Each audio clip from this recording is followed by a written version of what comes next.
প্রভাবশালীদের নাম ভাঙিয়ে বিভিন্ন শিল্প গ্রুপকে ব্ল্যাকমেইল করেন ট্যাবি। কাপুরের মতো পাল্টান স্বামী ভারতের এক নাগরিককে বিয়ে করে নতুন করে এসেছেন আলোচনায়। গোয়েন্দা নজরদারি ও আইনি ব্যবস্থা নেয়ার দাবি ভুক্তভোগীদের। দেখুন বাংলা অনুসন্ধান ডেস্ক রিপোর্টে। তাবাস্সুম ময়না ওরফে ট্যাবিকে দেখলে মনে হবে চলচ্চিত্র জগতের কোনো মডেল বা নায়িকা। তারই সৌন্দর্যের পেছনে লুকিয়ে আছে ভয়াবহ প্রতারণা ও ব্ল্যাকমেইলের গল্প। তাকে ঘিরে আবারও আলোচনা শুরু হয়েছে বিভিন্ন মহলে। দীর্ঘদিন ধরেই তিনি প্রভাবশালী ব্যক্তিদের সঙ্গে ঘনিষ্ঠ সম্পর্ককে কাজে লাগিয়ে বিভিন্ন ক্ষেত্রে প্রতারণা ও ব্ল্যাকমেইল করে আসছেন তিনি। সংশ্লিষ্ট সূত্রগুলোর দাবি, অর্থ আত্মসাৎ ও পরকীয়ার বিভিন্ন ঘটনায় তার নাম বারবার সামনে এসেছে। স্থানীয়রা বলছেন, বিভিন্ন প্রভাবশালী নেতা ও কর্মকর্তার সঙ্গে সম্পর্কের কারণে বিভিন্ন বিষয়ে তিনি বাড়তি সুবিধা একাধিক ব্যক্তিকে ধোঁকা দেওয়ার ঘটনা ঘটেছে।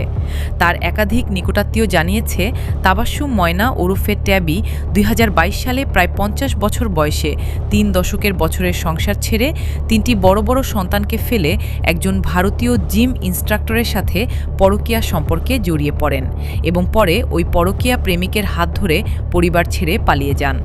স্বজনরা বলেন, এ সময়ে সে সঙ্গে নিয়ে যান বিপুল পরিমাণ অর্থ সম্পদ, ২০০০ ভরি স্বর্ণালংকার, অর্ধ শতাধিক কোটি টাকার ডায়মন্ড এবং পরিবারের মালিকানাধীন সিটি ব্যাংকের বিপুল শেয়ার, যার পরিমাণ বর্তমান বাজারে ২০০ কোটি টাকার সমান।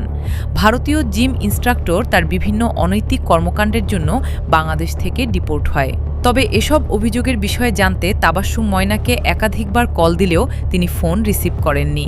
তবে এখনও চলছে তার প্রতারণা, ব্ল্যাকমেইল এবং অপপ্রচারের মতো নানা অপরাধ। স্থানীয়দের দাবি, এখন ওই তাকে আইনের আওতায় না আনতে পারলে আগামীতে বড় ধরনের অপরাধ সংগঠিত করতে পারে।